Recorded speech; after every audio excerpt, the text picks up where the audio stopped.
chemical bonding, attractive force holding two or more species together.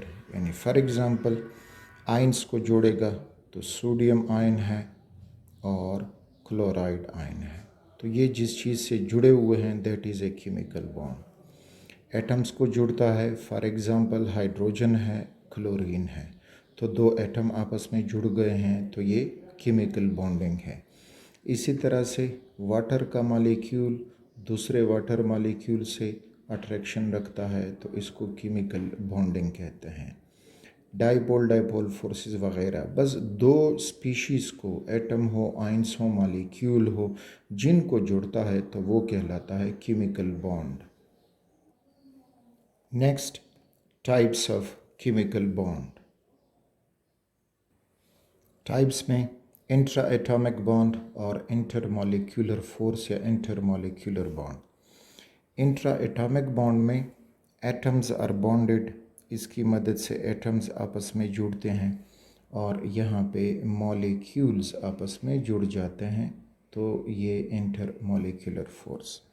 Intra atomic bond ये strong bond होता है, ज़्यादा energy चाहिए इसको, और जो इंटरमॉलिक्यूलर फोर्स है तो वो इसके मुकाबले में वीक बॉन्ड होगा, कम एनर्जी चाहिए होगी।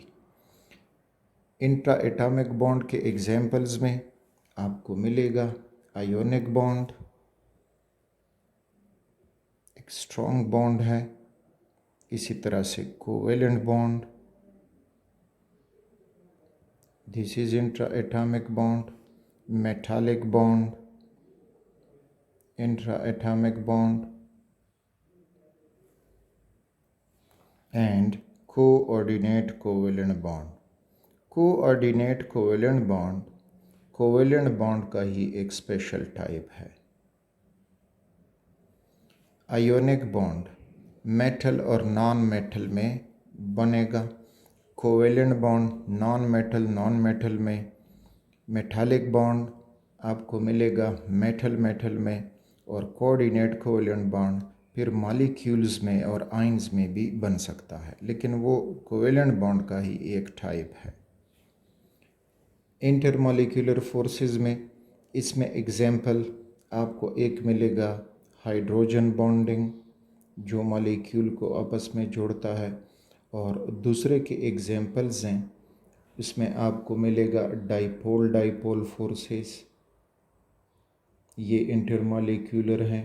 डाइपोल फोर्सेस, अगला आयन डाइपोल फोर्सेस, फिर उसके बाद ion induced dipole forces, ion induced dipole forces, और दूसरा है dipole induced forces, dipole induced dipole forces. And the last one is London dispersion forces. London dispersion forces, तो ये वो फोर्सेस हैं जो मॉलिक्यूलों के दरमियान बनता है।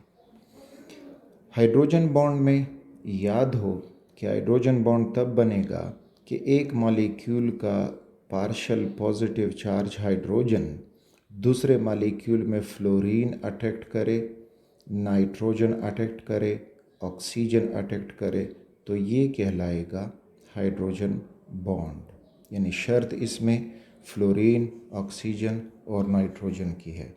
इनके अलावा कहीं भी फॉर एग्ज़ाम्पल हाइड्रोजन है जो पॉजिटिवली चार्ज है, लेकिन इसको कोई क्लोरीन अट्रैक्ट कर रहा है, तो अब ये हाइड्रोजन बॉन्ड नहीं होगा, बल्कि ये इन बॉन्ड्स की कैटेगरी में आएगा। डाइपोल फोर्सेस कब होती हैं? डाइपोल, जब एक डाइपोल, फॉर एग्ज़ाम्पल डाइपोल जिसके दो पॉजिटिवली और नेगेटिवली चार्ज एंड हों, ये HCl एक डाइपोल हुआ और HCl दूसरा डाइपोल हुआ, तो इनके दरमियान अब जो अट्रैक्शन बनेगा it is dipole forces. Ion dipole forces में फॉर एग्ज़ाम्पल सोडियम आयन है, इसके ऊपर पॉजिटिव चार्ज है, और इधर जो H2O है तो उसमें ये ऑक्सीजन और हाइड्रोजन, अब ऑक्सीजन पार्शियल नेगेटिव है, इनमें जो अट्रैक्शन अब क्रिएट होती है तो ये आयन डाइपोल फोर्सेस कहलाते हैं। Ion induced dipole forces. Ion induced dipole forces, for example यहाँ पे कोई आयन है जिसके ऊपर पॉजिटिव या नेगेटिव चार्ज है। अब ये अगले एक नॉन पोलर मॉलिक्यूल में अट्रैक्शन क्रिएट कर जाता है। तो अट्रैक्शन बिटवीन नॉन पोलर, वो खुद नॉन पोलर होगा, लेकिन इस आयन की वजह से उसमें चार्ज सेपरेशन हो जाएगी। जो उसका नेगेटिव क्लाउड है तो वो पॉजिटिव की तरफ जमा हो जाएगा और दूसरा तरफ पॉजिटिव रह जाएगा। तो अब ये आयन और ये आयन ने ये डाइपोल बनाया, तो इस डाइपोल को अब हम इंड्यूस्ड डाइपोल कहेंगे। तो इस वजह से ये कहलाएंगी आयन इंड्यूस्ड डाइपोल फोर्सेस। फिर है डाइपोल इंड्यूस्ड फोर्सेस। अब यहाँ पे ऑलरेडी एक डाइपोल है, परमानेंट डाइपोल है, और उस पे ये हुआ partial negative partial positive charge. और अब ये किसी नॉन पोलर मॉलिक्यूल, यानी जो नॉन पोलर है उसके ऊपर ख़ुद पहले से कोई चार्ज वगैरह मौजूद नहीं है, तो अब जब इसको अट्रैक्ट करेगा तो इसका क्लाउड अपनी तरफ खींचेगा, इलेक्ट्रॉन क्लाउड, तो ये एंड पार्शल नेगेटिव हो जाएगा और ये उसका पार्शल पॉजिटिव होगा। अब यहाँ पे जो अट्रैक्शन क्रिएट हो जाएगी तो वो कहलाएगा डाइपोल, और ये हुआ इंड्यूस्ड डाइपोल फोर्सेस। तो ये डाइपोल इंड्यूस्ड डाइपोल फोर्सेस। इनकी जो आखिरी किस्म है वो लंदन फोर्सेस हैं। तो remember, London forces non polar molecules में होंगी। तो ये नॉन पोलर मॉलिक्यूल्स, इसमें कुछ यूँ पैदा होगी कि ये एक नॉन पोलर मॉलिक्यूल है और दूसरा नॉन पोलर मॉलिक्यूल है। जब ये करीब आते हैं तो एक दूसरे के इलेक्ट्रॉन क्लाउड को रिपेल करना शुरू कर जाते हैं, जिसकी वजह से एक जो मॉलिक्यूल है वो पोलराइज हो जाएगा, पार्शल नेगेटिव पार्शल पॉजिटिव।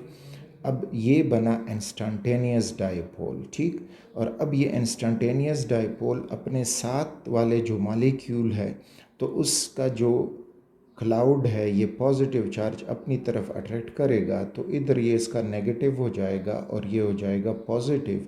तो इस तरह से इधर अट्रैक्शन जो क्रिएट होगी that is known as London dispersion forces या इंस्टैंटेनियस इंड्यूस्ड डाइपोल फोर्सेस। तो ये सारी जो हैं these are various type of forces या जो केमिकल बॉन्डिंग में इस्तेमाल होती हैं।